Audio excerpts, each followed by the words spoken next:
Hey y'all, Dan here. Just a quick note at the top of this episode that Maureen and I discussed the really, really awful allegations against Neil Gaiman starting at about 34 minutes in this episode. It happened organically, was not part of the show notes.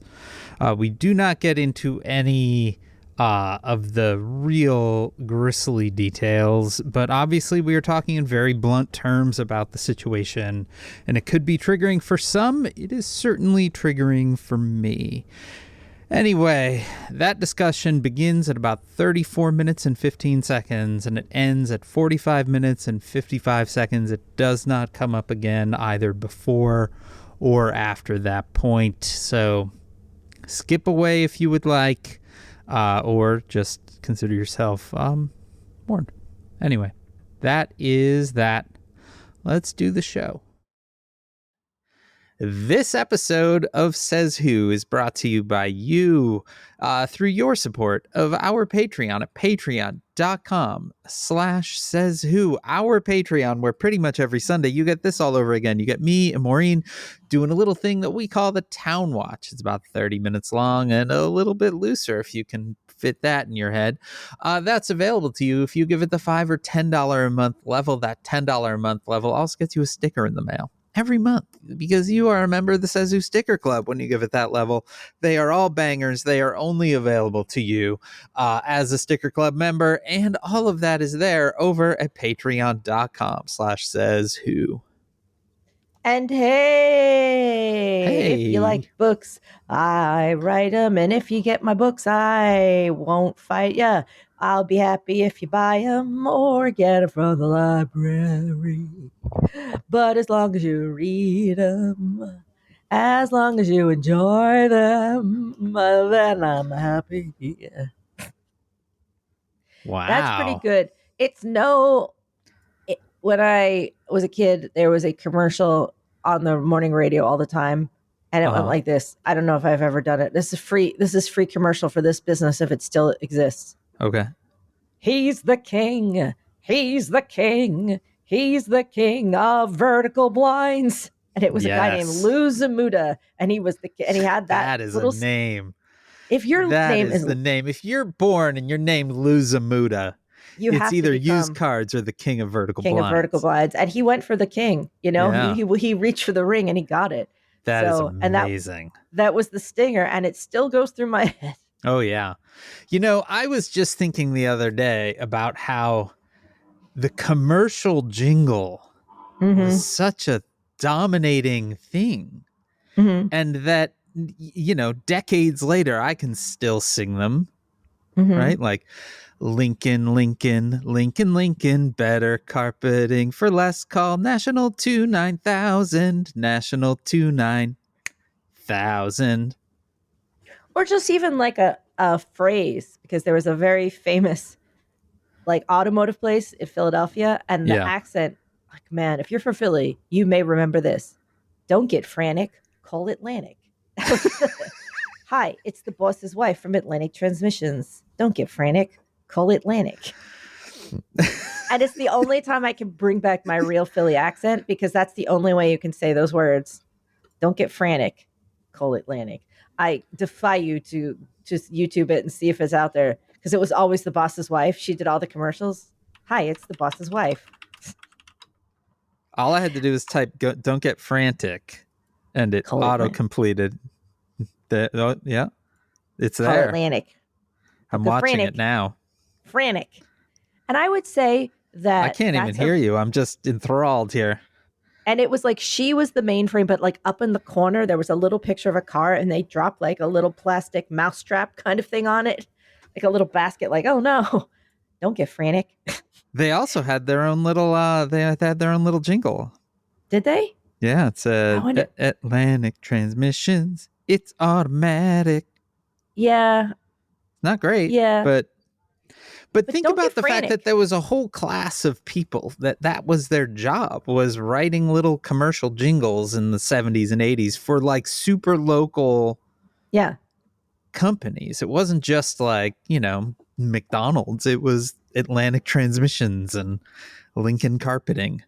Everybody who knows goes to Melrose. Yeah. Melrose Diner and Restaurant. How did we end up here? Dissociating. It was me doing a song.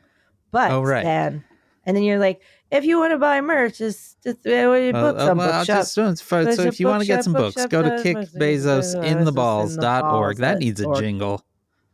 If you don't, kickbezosintheballs.org. Kickbezosintheballs.org. Kickbezosintheballs.org to punch him in the jeans.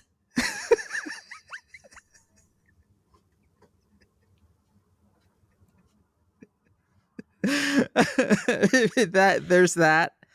If you would like to buy SaysWho merchandise, you can always go to merch.sayswhopodcast.com, where we have a whole bunch of stuff. And if you are buying things on the internet, you can also mosey on over to shop.dansinker.com, where I sell some stuff as well.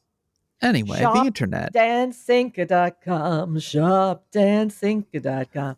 He's a nice guy with a beard, and the stuff he makes is real weird. Shopdansinker.com. Don't get Frannik. That is truly the Philly pronunciation. Frannnik. Frannik. It's nice to say. I like that. Frannik. I wish I could. I can only recall my Philly accent when I'm there for a little bit. And then it will slowly creep back in. But once you lose it, it's really, really hard to reproduce it. Yeah. Because it's such a weird accent. Frannik. You have to be sure to get that. I was just talking to the little one the other day about water ice. Water ice. Yeah. Water. He was like, why ice is made of water? Why do they call it that? And I was like, I don't know. Well, apparently ours is made of wood. True. Can you imagine getting what you thought was a delicious water ice and it was just wood chippings that have been frozen in slush? And they just wing it at your head. Hey, fucker. The window goes down. That does feel like probably how we're going to end up spending the summer. New summer treat. Water ice. Here, fucker. It's just wood. Here's your new treat for 2025. A water ice in your eye. Thunk. Well, Dan. Yeah, Maureen. Welcome to the last good week. I mean, it's not even that good.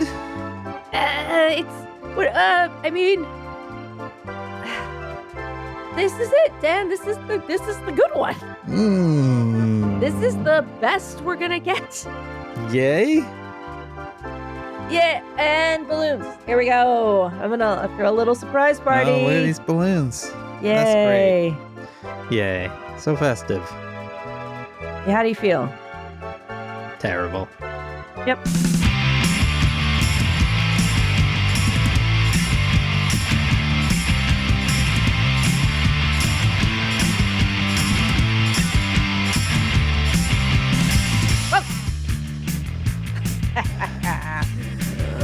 SaysWho, the podcast that isn't a podcast.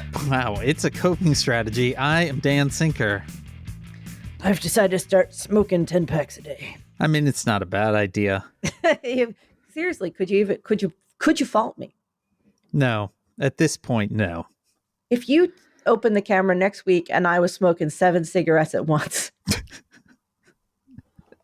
I would just say checks out. You know, I'm sitting, I got a hard hat on, smoking 7 cigarettes. Got a checklist. It would be such an expensive thing to do now. You're really committed at that point. I don't know how much cigarettes are, but I think they're like $12 a pack here in New York. They're a lot. And I think about the fact that, like, when I was growing up, I think my mom smoked 2 cartons a week. That's a lot. And now a carton of cigarettes is like $1 billion. $1 billion, I think. I feel like we're doing a How Old Are We podcast. But yeah, definitely. All of my older relatives smoked. Yeah. Like my grandparents and my aunts. And so when my mom would take them to the grocery store, because they didn't drive, so my mom had to take them to the store. And it was like a weekly or bi-weekly thing where we'd take aunt and grandma to the store. Yeah. And I would be the little runaround helper, just the little kid. Okay. Yeah. And then some of them would say, "Hey, kid, would you run over to the counter and get me two cartons of Cools?" Yeah. Or whatever. I think it was Cools. I forget. I could still see the pack of what they smoked. It was green and white, but and I would be like, "Okay," and then I would run over the counter and be like, "Can I have 2 cartons of Cools, please?" And they'd be like, "Sure, kid." And they'd push them over to me, and here you go, kid. Take these cigarettes to your grandma. It was a different era. They just for sure. they would just give them to you. They would just give kids cigarettes. Anything went. You could do whatever. But I've decided to get into that lifestyle, Dan. I think that's fine. Seems like a completely reasonable lifestyle choice at this point. It's time to start smoking $40 worth of cigarettes a day. It's not my goal. It's not. Honestly, that's having 3 packs. grown up with a smoker. It's disgusting. It's so horrible to me. It's disgusting. Like, I find it really personally awful. Like, I can't even look at it. It's really terrible. My dad smoked when I was a kid. I remember very distinctly when I was a kid. Yeah. Sitting at the breakfast table and my mom exhaling smoke and it hitting my Cheerios and ricocheting up and over the bowl. Yeah. It was, I was about 3 and my father smoked. And I remember picking his pack of cigarettes off the hutch. Yeah. And throwing them in the trash. Oh, wow. And they were like, I just picked them up and I put them in the garbage. And they were like, "Hey, Maureen, why did you just put Daddy's cigarettes in the garbage?" I was like, "Because smoking is dangerous and I don't want you to get sick." Wow. And they were so like, oh, like they weren't mad. They were just like, "Okay, well, that's, that's sweet." I feel like they were kind of like, because my mom never smoked. Okay. Has never smoked in her life and was not, but it was so normal that I think they were just like, "Okay, well, just don't put Daddy's cigarettes in the trash." But yeah, definitely. That's a nice, but I imagine that must have been a little bit like, I know this is, when your 3-year-old is like, "I know this is bad for you, so I put it in the garbage." But I mean, that's very prescient for that era, because that was not the norm at that point when you were 3. I was a smart kid, Dad. My mom had the baby book out the other day. Okay. It has truly been all downhill. So my baby book is next level. I don't know if I've ever told you about it. No. Well, let me tell you, Dad. Okay. My mom, who is a lot of a person, she's also boss nurse and an amazing note taker. Yeah. And there are notes in there of my first goddamn everything. Okay. And what I thought of it. Okay. My first orange juice. Okay. My first cereal. My first fruit. My first vegetable. Wow. We have clippings of up to my 8th haircut. Wow. If you in like numbered actual hair bits? Actual hair in little envelopes with the Maureen's 2nd haircut and the date on it. Maureen's 3rd haircut and the date on it. So what you're saying is we could really create a whole clone army. You could absolutely. I have you could find out exactly what my hair was like when I was 3 because I've got a lot of it. Perfect. And, I mean, she's short. She stored that shit. But there are lots of things about when I was 3 about what I like to say. And the one that made me laugh so hard is my mom writes, it's somewhere. It says I'm 3 years old. "Boy, can I talk. Here are the things I like to say." Okay. Cindy is rambunctious. That was our dog. Okay. And everything is fabulous and adorable. So I'm just clearly like a little gay man running around going, everything is fabulous and adorable. You're really into multiple syllable words. I was a chatty kid. Yeah. That's the thing about being an only child is that you always are sitting with adults. Right.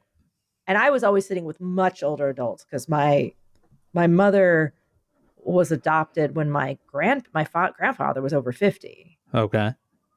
And so, like all my relatives were kind of way older. Yeah. But I was always at the grown-ups table and they were smoking and drinking coffee and talking politics and talking to the kid. And my grandmother taught me to read, not realizing that like you can't teach 2-year-olds to read. But she's like, why not? I'm just going to do it. Sure. Why not? Because if you sit at the table with your coffee and your cigarettes and you're like, I'm going to teach a kid to read. Yeah. So what was it? Just like the newspaper? Hey, I don't know kid, what she did. She here's taught the me my Metro letters. section. She taught me my letters. Then she just went through books, and then I started to read. Not when I was 2, but when I was 3. But it was just because coffee and cigarettes, man, that's what fueled that. Yeah. I mean, because get a 3-year-old hooked on coffee and cigarettes, and they're reading easy. Listen, my grandmother's station was like her kitchen table, a pot of coffee behind her, her cigarettes, a pile of newspaper next to her, the bird, and the phone. And everybody would call her because she was the big sister, and she would basically run the family from the station. I thought the bird was the aunt. They both had birds. Oh, wow. Okay. This is a real bird family. My grandmother's birds were always parakeets. Okay. And they were well adjusted. Okay. They were very nice birds. Sweet, gentle, happy birds. Yeah. That would sit on your finger. Okay. Except for the one that didn't have a foot. See, one time my grandmother's bird passed and we were going to go and get her another bird. And so we went to Sears where they sold birds. Yeah. Because apparently Sears sold birds. Sears had everything Sears had everything. Point. Yeah. And she got a bird and she brought the bird home. We were all happy. You know, we were all having dinner. I don't know, something. We were all sitting there having dinner. And I'm like the little kid looking in the cage, trying to, say hello to the bird. And I was like, hey, no one's paying attention to me. I'm like, hey, no one's paying attention to me. I'm like, hey, bird's only got 1 foot. It was true. They all came over. They're like, what? And I'm like, the bird's only got 1 foot. And they came over and this poor bird only had 1 foot. Do you think it had 2 at the Sears? I believe what happened was they used to put little bands on them and the band was too tight. It was a little too tight. And it had lost a foot. It was just sitting there with 1 foot? It was fine. Wow. I think they returned the bird. They were like, we need a 2-footed bird. You sold us a 1-footed bird and we paid for a 2-footed bird. Either give us a discount. I think they took it back to get a 2-footed bird. You got to. I mean, I would obviously never. I would keep absolutely that 1-footed bird. Yeah, it's way better. Weird to sell birds at Sears, but we had a Sears bird and it had 1 foot, but no one ever listened to me because I was the kid. And then finally I was like, this bird has 1 foot. I feel like that's been my whole life. Just run around saying everything's fabulous and adorable. Has anyone noticed this bird has 1 foot? It's got 1 fucking foot, you guys. Yeah. I've put all your cigarettes in the garbage and I'm just trying to tell you the bird's missing a foot. And then I basically peaked there. And then I've just been like this ever since. It's all been downhill. I think it's been kind of steady maybe, but. You've spent the whole rest of your life counting birds' feet, hoping to chase that dragon. I think I'm mostly like trying to get those same people to fucking listen to what I'm saying. Hey. Like we saw Maureen in Washington Park. She was just looking at pigeons and going 2, 2, 2, 2, 2. Yeah. You ever see hawk's feet? Amazing. Everything about a hawk is amazing. Now I've seen eagle feet, big eagle feet. Yeah. Good feet. Hawks are the fucking coolest. Well, and what do eagles sound like? Dan. They don't sound majestic. Dan, we are now 20 minutes into the episode. I mean, 18. We've talked about commercial jingles, vertical blinds. Yep. Frannik. 1-footed birds. 1-footed birds. How everybody smoked. Yep. Do you think we're trying to avoid this week? Everything, yes. I mean, this is as we said, this is the last good week. And it's not a very good week. And it's a really bad week. Like we're really grading on the curve when we say good week. Because obviously, if you are in Los Angeles, anywhere near Los Angeles, have relatives, friends, anything in Los Angeles, oh my God. Yeah. Oh, we can't say enough. So it's hard to say. Like it's so bad, Dan, that I think that we have just spent 20 minutes talking about, because maybe people in Los Angeles are like, I need to hear about something that's other than fire. And we're like, do you want to hear about a bird with 1 foot? And they're like, sure, why not? Yeah, let's go. Sounds great. Yeah, it's it's a fucking nightmare, is what it is. And, I was just thinking that only a few months ago, we saw what happened in Asheville, say. Yeah. We're like, oh shit, Asheville. Yeah. And now we're like, oh shit, Los Angeles. Like, it's... Yeah. I mean, we're at a point where there is no real break between climate disasters, Yeah. and the very real and very human repercussions of same. It is fucking wild. I mean, we talked about LA for quite a bit on the Town Watch this weekend, but it continues to stagger me just how many people I know there. Like every time I think like, okay, I've checked in with everyone, then I'm like, wait, I know these people too, and they're there. It's every, as somebody that has lived a lot of chapters of life, and they are not always overlapping chapters. It is remarkable how many different people from how many different stages of my life have ended up in LA. Just a remarkable number. Yeah. And just how I don't, Dan, I'm having trouble forming words about it because it's so extreme, and it's so, but obviously if you're there, that. So our job is coping strategy. Yeah. How we doing? We're doing great. I mean, the thing to me is that 2025 has really started a little too on the nose, I would say. It's one thing to be like, oh, the world's on fire, but that, like, now very literal. Yeah. Very literal. I mean, structurally, whole neighborhoods in LA are gone. Yeah. And the fires aren't out yet. Yeah. A colleague of mine on one of my many jobs lives in Altadena and fled, had to leave. I found all of this out because we had a work call yesterday that none of us were expecting them to join, and then they joined. They evacuated 3 houses the first night. Theirs, then they went to where they thought would be safe, and then they had to leave that one, and then they went to another place that they thought would be safe, and they had to leave that one. And now they're very far down in Orange County. They're like, we're just getting all the fucking way out of here. But most of the town of Altadena seems to be gone.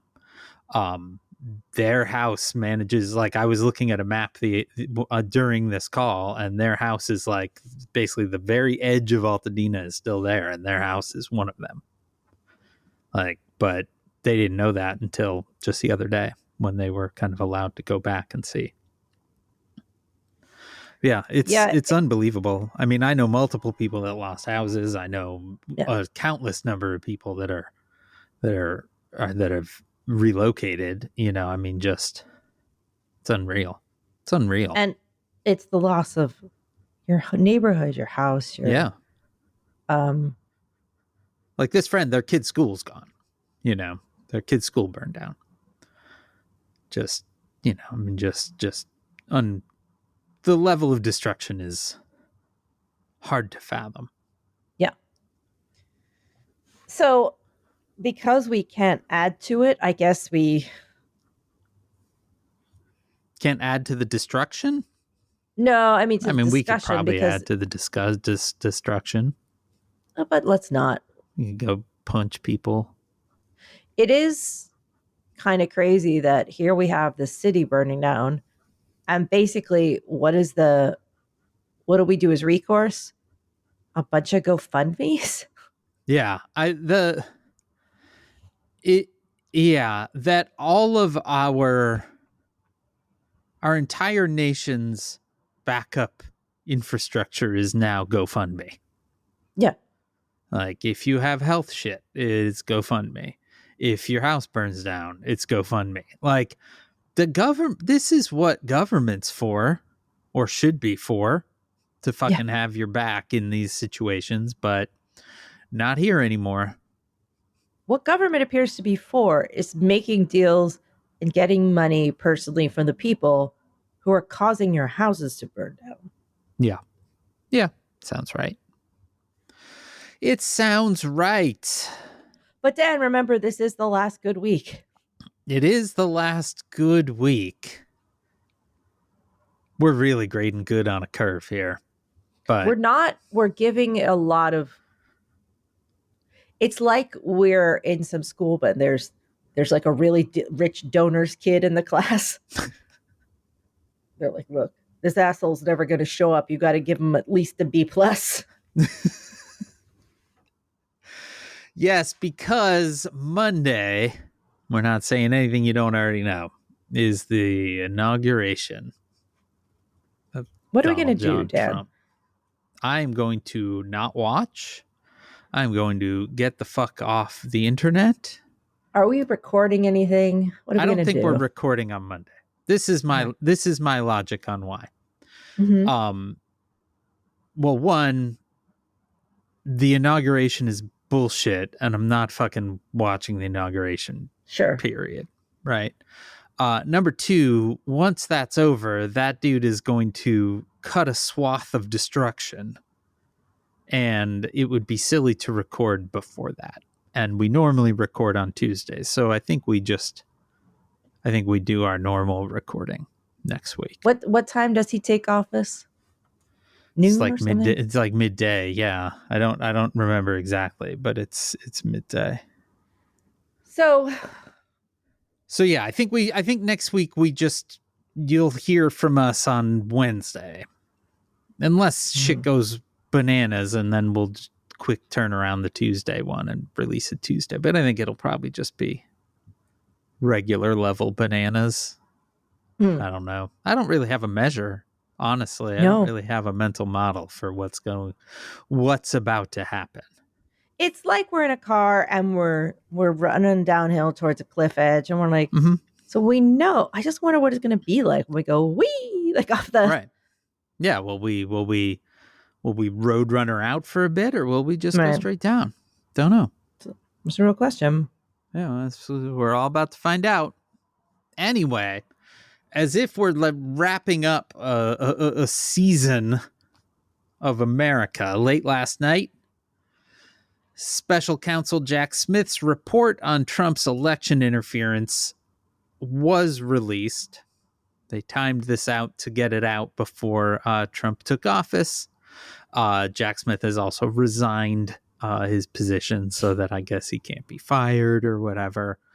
The report doesn't really contain a lot that we don't already know, but does begin by saying that, quote, but for Mr. Trump's election and imminent return to the presidency, the office assessed that the admissible evidence was sufficient to obtain and sustain a conviction at trial. So that's great. Perhaps if Merrick Garland's A1 job in January 2021 had been fucking moving on this instead of slow rolling it for 4 years, that might have been applicable. No, Dan, I think it's good that we get the report after they can't charge him and Jack Smith has to quit. And then, 5 days before the inauguration, there's like, oh, by the way, he totally did it. He would have got convicted. I mean, that's the report says he would have got convicted. We don't know that for sure, but that they had the stuff. Yeah, they had him dead to rights.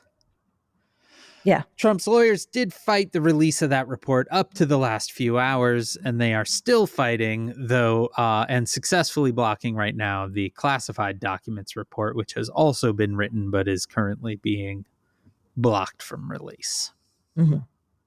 So we have that one to probably not look forward to. I can't imagine it will be released once there's a new Justice Department in charge of things. It's not the only legal wrangling that the Trump team got up to this week. On Friday, he finally received his sentence for the Stormy Daniels hush money case. This was after appealing all the way up to the Supreme Court, who voted 5-4 to let the sentencing go through.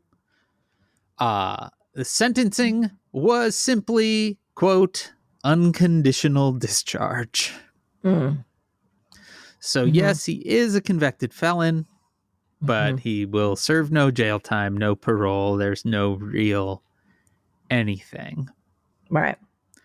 This was one of 4 indictments of Donald Trump and the only one that ever went to trial and ended up with a conviction. The other 2 are now dead. The 2 federal ones, those are just donezo. They have withdrawn them. Just the way you said it, Dan. Dunzo. Dunzo. And the Georgia one is still just kind of sitting there.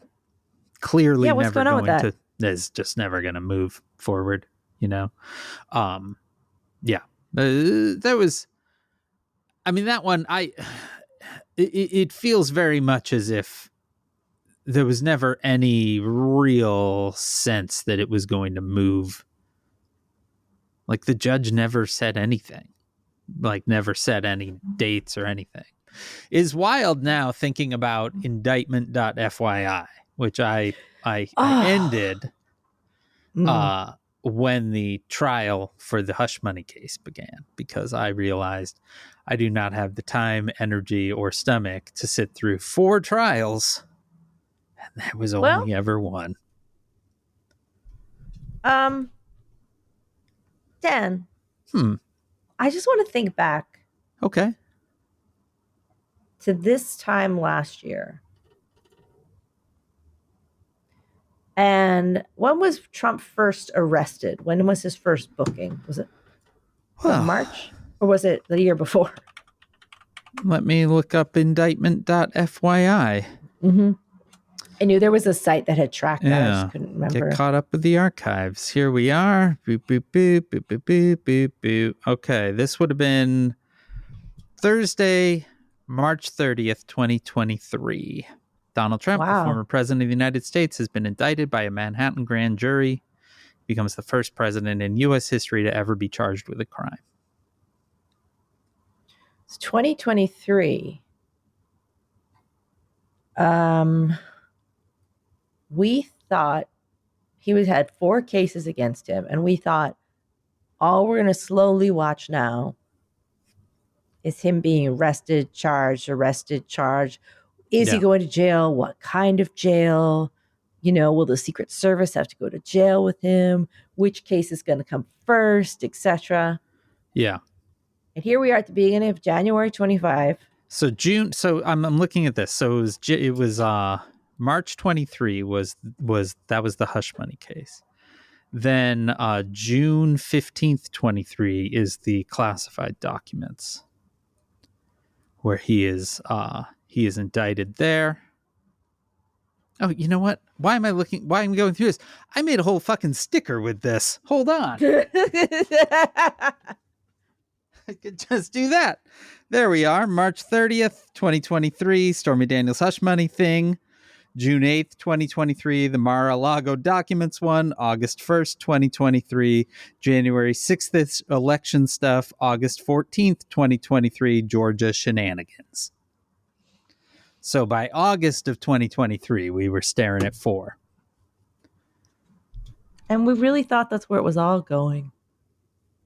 We were a little bit cynical that anything was really going to happen. But it did just seem that he would spend his days from now on dealing with legal issues. Yeah. As opposed to now 5 days away. Because as it all crashed down around us at the end of 2020, in the middle of the pandemic. Yep. And then we had an election, and then he lost, and then there was an insurrection. Yeah. And then there were charges, and then there was madness, and that went on for years. And they had 4 fucking years to get shit done. And I know it was hard. And I'm saying it's not like I had to do it. You know what? You were fucking elected to fucking do it. Yeah. And you didn't fucking do it. They didn't even come close to doing it. You ran Joe Biden. Yeah. You tried to force it all down our throats and tell us it was great. Yep. I'm so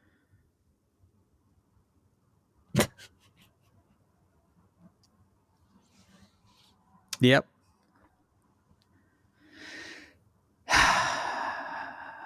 And then in the background, this is not the major thing. It's just, so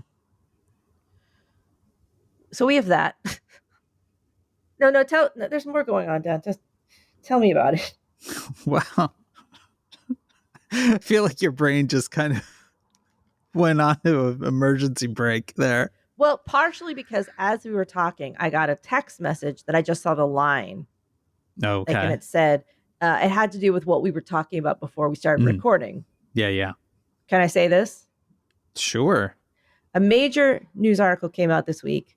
Yeah. An amazing piece of reporting that I have known about for months. Yeah. Because there's a reporter out there who's been doing the fucking work. Yes. She has been absolutely, this is an incredible case of hardcore research journalism. Yeah. It's called No Safe Word. It's about Neil Gaiman. Yeah. And about a bunch of allegations. Yep. Of sexual assault. Yeah. Coercive control. Yes. It is a absolutely brutal read. Yeah, if it may not be for you. No. You know what I mean? It took me most of the day yesterday to make it through because I had to kind of come up for air many times. Yes. And I was sharing with you some personal stories about things I knew or heard about her. Yeah. Let's just say there's a lot that's known about him in the industry. I didn't know about any like the sexual assault stuff until the reporting first came out. Yeah. Just that he was kind of shady. Yeah. Certainly we knew that. Yeah. So I am I had been waiting for this article to drop. It was like my one thing that I was saying to Dan, it's like I was little Leia going, please, Neil Gaiman article, you are my only hope that there may be any justice for anybody. Yeah. And it is such a well done thing. And I am really happy that those survivors are out there like surviving. Some of them have become therapists. The fact that they have multiple people who were willing to be not anonymous. Yes. Tell their harrowing and awful experiences. I mean, the bravery involved in the women that came forward in this is truly remarkable, you know, and then the reporter was able to get the level of kind of trust and belief from them that she would do their story justice and hopefully get this awful, monstrous human out of the position of power and prominence that he's in. But yeah, it is a remarkable piece of reporting, and kind of as I was reading and kind of abstracting myself out of the horror of everything, just really thinking about how much work went into that and how much trust was involved in establishing and all of that is really pretty remarkable. Yeah. Lila Shapiro is an amazing reporter. She's got the receipts. Yeah, I mean, has them dead to rights. I mean, this is I think by no means all that she's got. Oh, I'm sure. It's just the stuff that is able to be proven to because the thing about a story like this, right? Like I've written stories for Esquire, and they are fairly light profiles, not necessarily light in context, but they are not this. And the amount of legal review that went into them, you know, at one point, it was an article about a professional wrestler. We were going line by line with lawyers. And they were like, we can't do this. This is out. This is in. And this is a fucking profile, like a glowing profile, essentially, of a professional wrestler, right? Like the amount of proof that reporter would have needed to produce internally to get all of these stories out is honestly staggering to my brain, because the lawyers of publications are pretty great, but also they are not particularly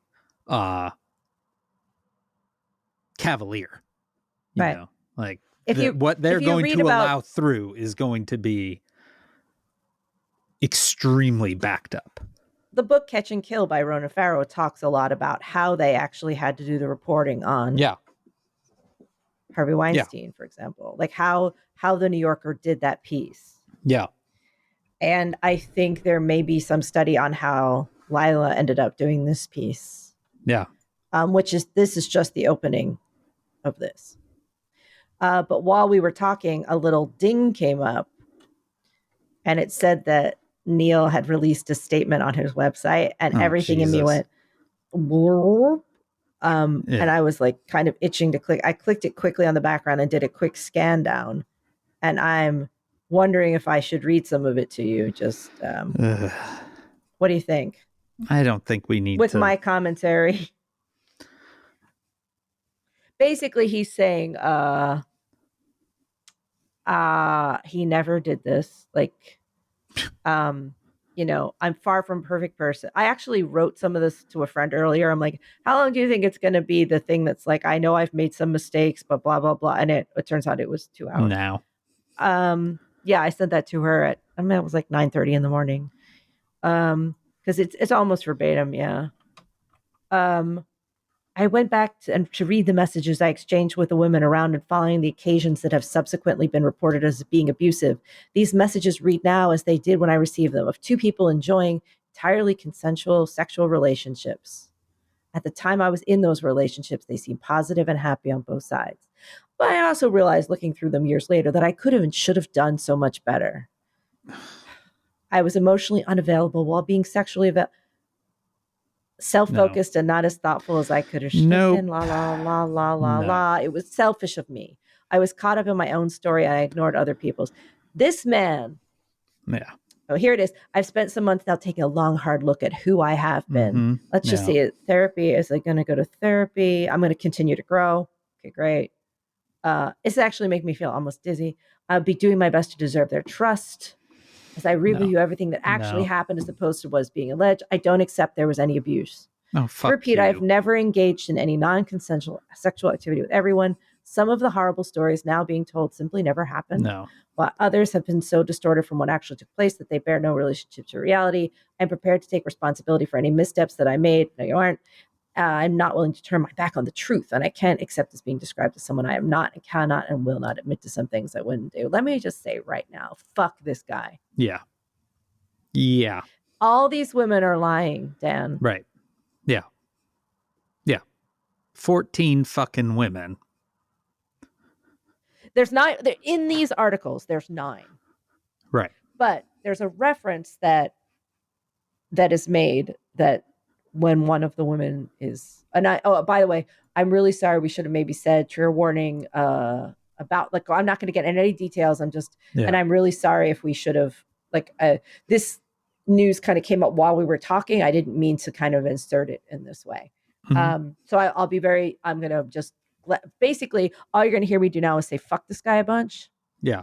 I will also, I will record the time and record a little opener letting people know. Yeah. No details. The timestamp is on this. We're not going to do any details here, but there's one woman who, after this happens, goes to his then wife, Amanda, and says that this happened. And she says, 14 other women have come to me about this. Yeah. There's a lot of people out there, Dan. Yeah. He's a bad fucking dude. Yeah, it's not good. Can I say that? That he's a bad fucking dude? Yeah. Seems appropriate.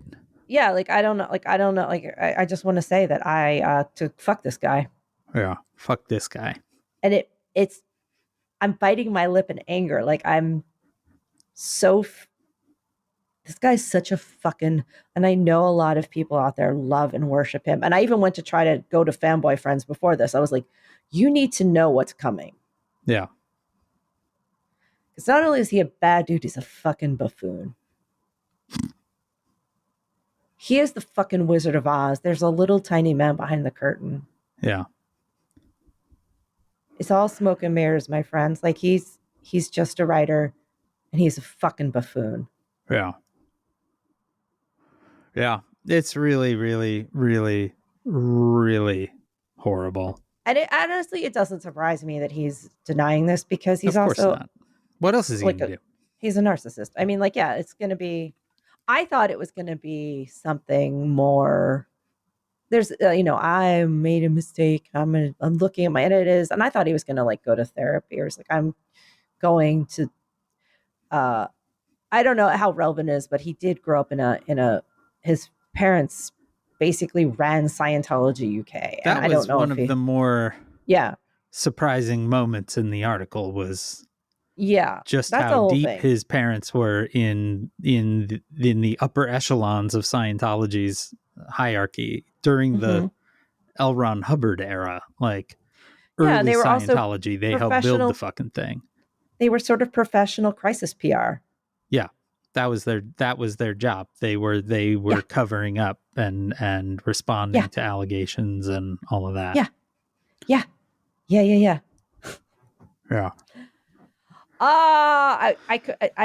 I feel like I could crush this mug in my hand, but I don't want to because it's a gift from my friend Holly, and it says this one says no, you get murdered first, but there's another mug that says you get murdered first. So I like that. Well, I feel like we need to burn some sage or something. All I have and the rest of the notes are terrible people, so that's great. I feel like those sirens are coming for me just to like turn the hoses on me.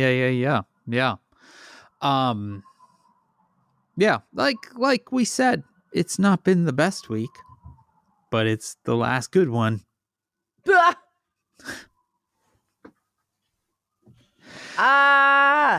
Meanwhile, Maureen, speaking of awful human beings, Pete Hegseth, Trump's chosen head of the Department of Defense, is having his nomination hearing today. He is, just to remind you, an unchecked alcoholic, a rapist. He hates Muslims and women and generally shouldn't be anywhere near the Pentagon. But his confirmation is likely going to come down to the vote of one Ira Republican, Senator Jody Ernst. During his hearing this morning, he referenced his inability to serve as a National Guardsman during President Joe Biden's inauguration because he was drunk? because he was, quote, identified as an extremist by my own unit for a Christian tattoo. Is how he classified it. The tattoo. I think I just made a bird noise. Yeah, that was impressive. The tattoo is the phrase Deus Vult on his bicep. It is a Crusades era phrase that means God wills it and is popular among Christian white supremacist groups. The story, you know how bad you got to be when the military's like, you know what, man, you're kind of weird for us. A National Guard security official warned in an email to the DC National Guard commander that Hegseth could be considered, quote, an insider threat. He left the military soon thereafter. It is also not his only Crusades tattoo. He has an enormous Crusader cross on his chest. This dude is fucking committed to the Crusades. And is probably one vote away from being DOD. This is the start of a whole run of these clowns getting nominations tomorrow. Hey, Dan, I have a joke. Yeah.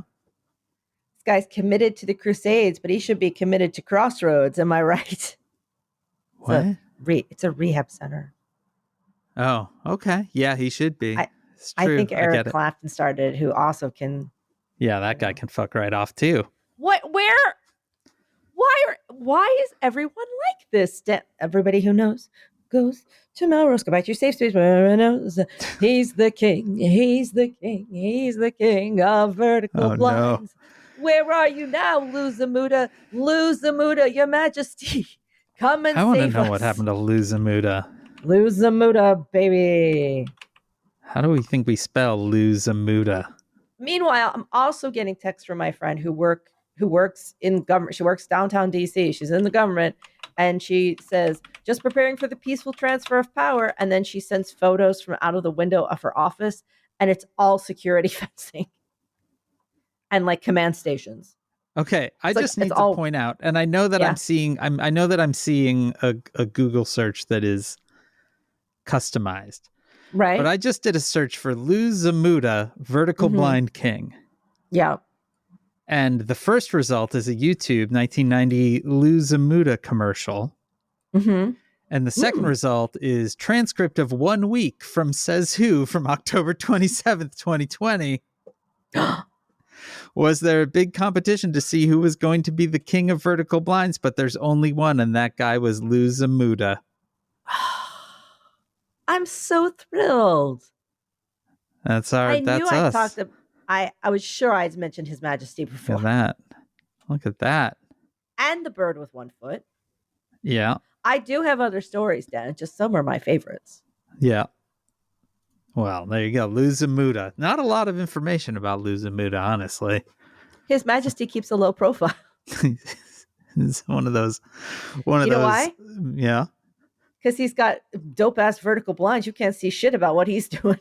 He only shows you what he doesn't want to get taken out by the horizontal blind king. Listen, you see Luzamuda when he wants you to see him because he's got those vertical blinds. That's true. He just flips the little thing, and then they're closed. You can't see shit, and then flips him back, and then you see him. Yep. Nope. That's right. His Majesty controls the flow of light and energy. Anyway, tomorrow, I'm banging my head against the microphone. Noted dog killer Kristi Noem will have her confirmation hearing for Homeland Security, along with election denier Pam Bondi for the Justice Department, Marco Rubio for Secretary of State, and a bunch of other clowns. Hearing dates for Tulsi Gabbard, RFK Jr., Linda McMahon, and other notable pieces of shit have not yet been set. It's all really happening. Yeah. Yeah. Well, we're gonna be here, Dan. Like that sound you just made. Yep. Yep. It's because I'm so. Yep. I'm so. Yep. By the time we talk again, Dan, Trump will be president. Yeah. He will be, probably, if we keep our normal time, he will have been president for half an hour. No, if we keep on, it'd be 24 hours. 24 hours. Yeah. Yeah. What do you think he's going to do in the first 24, Dan? I mean, I think he's been fairly clear about what he's going to do in the first 24. So yeah, but he's pretty lazy. We're pardoning everyone from Jan 6. We're, signing executive orders that will start building concentration camps for migrant. I mean, he's been pretty clear. Now, whether those things will come to pass or not, you never quite know with this fucker. But, it's hard to remember, but the first time he was sworn in, he had a big pile of executive orders prepared and just did his big stupid Sharpie whoop, whoop, whoop, whoop, whoop, whoop, whoop, whoop, signature on all of them. Sit around and do that all the time. Yeah. So, I mean, I would expect that at least some of the shit that he has promised on day one will in fact come to pass. More text from my friend in DC. Federal employees in the immediate capital are being encouraged to telework starting tomorrow through next week. Yeah. And there are, in fact, loyalty pledges that are starting to go around that you have to say that you think that Trump won. Yeah. Well, remember when we're a coping strategy? He's okay. Dan, hey, Dan, it's me, the boss's wife. It sounds like you're getting Frannik. Can I help you? I'm here to help. Frannik is really nice. I don't think I've ever heard Frannik. Frannik. Come on, what's your problem? Tell me. I'm the boss's wife. You gonna tell me your problem or what? Oh, Maureen Johnson. I think Come that on. we've just spent 55 minutes outlining the problems. Well, don't get frantic. I'm a little frantic. I got to admit, I'm a little frantic. I have been thinking about how to apply our phrase of the year. Make space. Make space. Yeah. Because I definitely have not felt that I have adequate space this week, I would say. How can I help you make some space? I'm a little frantic. Because it's making you frantic. It's making me frantic. Fran. Can you put up in your nose a little? Frannik. Frannik. Yeah.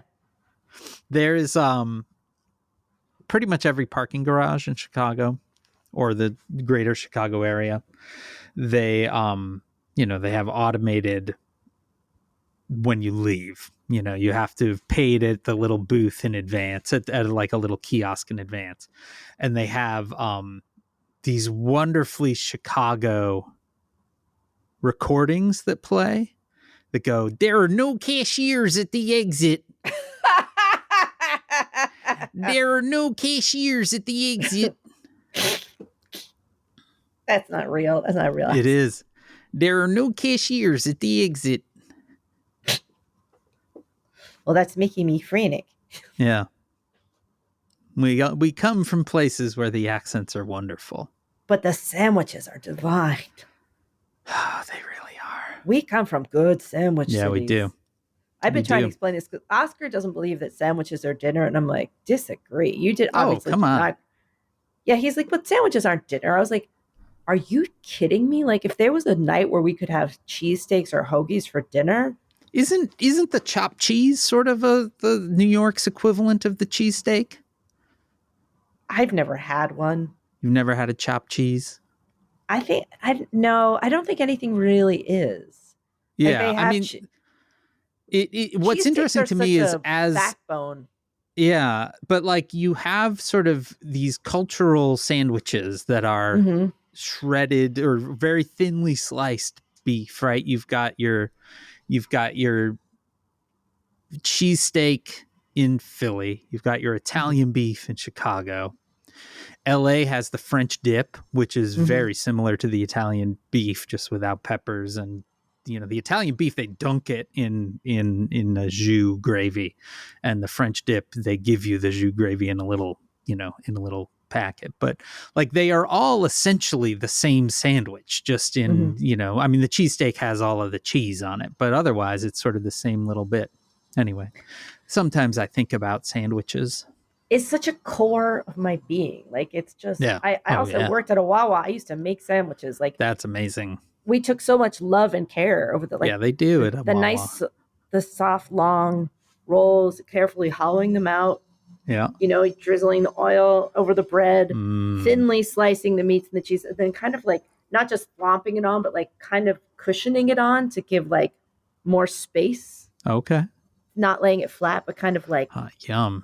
Little bunches almost. So I would really like a Wawa hoagie right now. That would be delicious. And then just the careful shredding of the lettuce, dressing it really nicely. Then you wrap it like snugly to really like press everything together, in the paper, and then sometimes 2 layers of paper. And then that diagonal slice, that like to divide it into 2. Yeah. Just so that you have the paper holds. And in the case of a cheesesteak, I remember like cheesesteak day because everything is cheesesteaks. truly there are cheesesteak places everywhere. But like we had like cheesesteak day every once in a while at school where you give like $5 and you got a cheesesteak for lunch and a pizza steak. Obviously, I was a pizza steak girl, which is even better. Just a cheesesteak with sauce on it. It's even better. Yeah. But like you get it and the tinfoil wrap is warm. Yeah.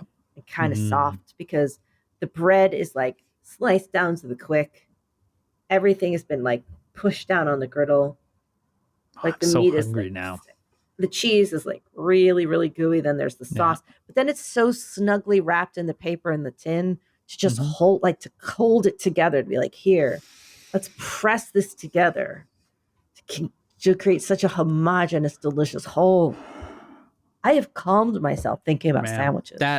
You have made me ravenously hungry. And so I'm going to say that I spent a lot of time trying to develop the perfect vegetarian cheesesteak for my home use.